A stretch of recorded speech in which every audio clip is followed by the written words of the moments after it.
ndamutegereje igihe cyose yumva yabishakira yaza njye n'urukundo rwa nyarwo. Ese iyo uvuga ko ngo umutegereje mu buhe buryo? Mutegereje nyine ngo tubane kandi afite urugo. Ikibazo si urugo, rega n'abantu babana n'imyaka 10 bagatandukana na 20 bagatandukana, njye nzaba nyimutegereje. Uyu musore yazengurutse ibitangazamakuru bitandukanye harimo n'icyitwa Isimbi TV mu myaka itambutse, ibitangazamakuru bikomeye hano mu Rwanda, avuga ko akunda Vestina witwa Ishimwe Vestina uririmba na Dorcas, ngo aramukunda cyane, byatumye afata sinabyiteguye ikaramu, yagiye mu bantu bashinzwe tatuwaje yiyandika mu gahanga ke Vestina, arangira gushushanya ku kuboko kwe, avuga ko amukunda kandi yifuza ko yazaba na Vestina akaramata ubuziraherezo. Mu gihe Vestina yafatwaga irembo ndetse agakora ubukwe, nabwo yakoze ibiganiro avuga ko akimukunda kandi akimuza ku mutima. Muri iyi minsi rwose nta n'iminsi 2 ishize nyuma y'uko akavideo kagiye kagaragaza ko ngo Vestina ashobora kuba urushako rwe rutameze neza, yaje akora ikindi kiganiro avuga ko Vestina akimutegereje ko ari wazarongora, akimukunda kandi ngo yirukanye amafaranga, arangije yanga uyu musore wamwihebeye akamwiyandikaho.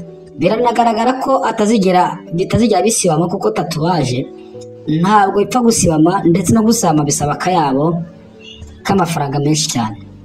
Uyu musore ku ruhande rwanyu muramubona gute? Ese koko yarakwiye kuba yashakana na Vestina cyangwa yaba arimo kwipasa muremure? Abantu bakomeje gukora commentaire avuga ati Vestina nyamara asenge menshi ndabona bitoroshye, abandi bati abantu nk'aba ngaba babaturuka hehe? Nande munsi aracyambaramaza ko agikunda Vestina, nyamara wenda wasaba ko kamukunda urukundo rujya aho rushatse. Vestina ati yakunze amafaranga ajya mu bakire, ariko urugo rwe rurizagara rumeze nabi cyane uyu munsi. Ya n'amagambo ibihuha abahwihwiswa. Uyu munsi Vestina na Dorcas bari muri Canada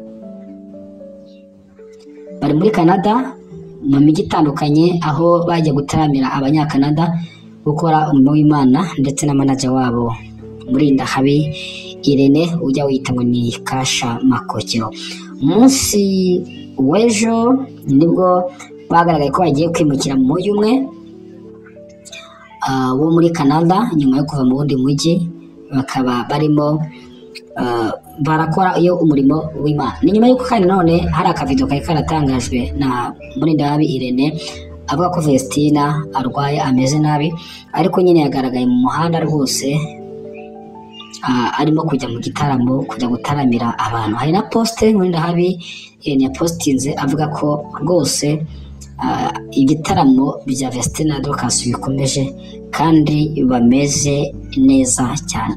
Reka tugaruke kuri uyu musore we yanditse akishushanyaho uyu mukobwa Vestina, nta n'ubu ngo aracyamukunda ngo aracyamutegereje.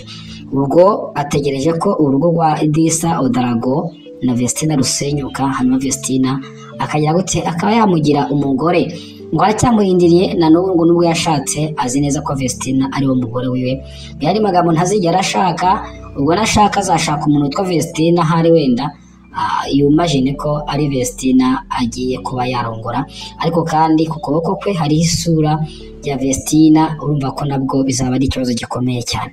Ngayo nguko rero ibiri kugenda bivugarukwaho ku mbuga nkoranyambaga zitandukanye hano mu Rwanda. Subscribe, like, comment, share kugira ngo tujye tubana umunsi ku munsi. Ciao ciao ciao ciao.